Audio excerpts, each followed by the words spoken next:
আমার এক্সপিরিয়েন্স দুর্দান্ত। আমাদের মেগাস্টার শাকিব খানকে পেয়েছি আমার নায়ক হিসাবে। আমার মনে হয় এটা আমার জন্য অনেক বড় একটা অ্যাচিভমেন্ট।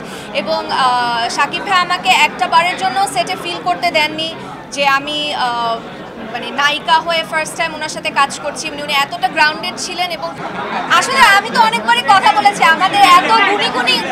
আমাদের এত গুণী অভিনেতারা ওনাদের সাথে আমাদের দেখা হয়নি, তাই আজকে ওনাদের কথা বলার দিন বলে আমি অ্যাটলিস্ট মনে করি।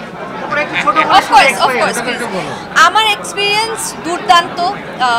আমি আমার প্রথম বাণিজ্যিক ছবিতে আমি রায়হান রাফিকে পরিচালক হিসেবে পেয়েছি এবং সেই সাথে আমি আমাদের মেগাস্টার শাকিব খানকে পেয়েছি আমার নায়ক হিসাবে। আমার মনে হয় এটা আমার জন্য অনেক বড় একটা অ্যাচিভমেন্ট। এবং শাকিব ভাই আমাকে একটা বারের জন্য সেটে ফিল করতে দেননি যে আমি মানে নায়িকা হয়ে ফার্স্ট টাইম ওনার সাথে কাজ করছি। উনি এতটা গ্রাউন্ডেড ছিলেন এবং আমাকে এতটা সাপোর্ট করেছেন অ্যাজ আ কোয়ার্টিস্ট যে আমি আসলে ফুল মানে কমফোর্টেবল হয়ে কাজ করতে পেরেছি। এবং সেটের সবাই যারা ছিলেন প্রতিটা টিম মেম্বারও আমাকে এত সুন্দরভাবে ওয়েলকাম করেছে যে আমার জন্য এক্সপিরিয়েন্সটা আসলেই একটা মেমোরেবল এক্সপিরিয়েন্স হয়ে দাঁড়িয়েছে। আচ্ছা, এটা তো রায়হান রাফির মতো একজন পরিচালক এই কথাটা বলেছে, এটা ডেফিনেটলি আমার জন্য অনেক বড় একটা পাওয়া। বাকিটা আসলে দেখা যাক ফিউচারে কি হয়। অবশ্যই চেষ্টা করব ভালো ভালো গল্পের সাথে যুক্ত থাকতে। বাকিটা তো আমার দর্শকদের উপরে। দর্শকরা আমাকে এত সুন্দরভাবে তাণ্ডবে গ্রহণ করেছেন, আশা করব ভবিষ্যতে যে কাজগুলো করব সেখানেও গ্রহণ করবেন। Thank you thank you thank you. একটা স্টার্টিংই বলে দেয় সিনেমার শুরুটা এত সুন্দর ছিল।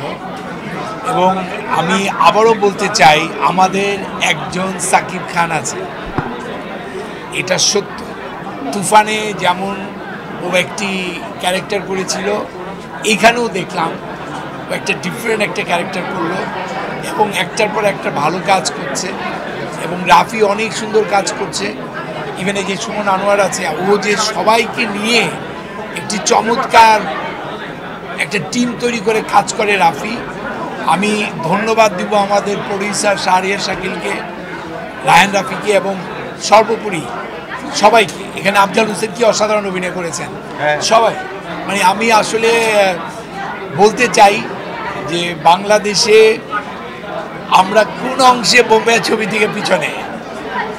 আজকে যখন সাকিবের যে অভিনয়টা আমরা দেখলাম, কি দারুণ চমৎকার। আসলে দর্শকদেরকে আমি বলবো একটা কথা বলি, শেষ করি, সেটা হচ্ছে ছবিটা পাইরেসি হয়ে গেছে।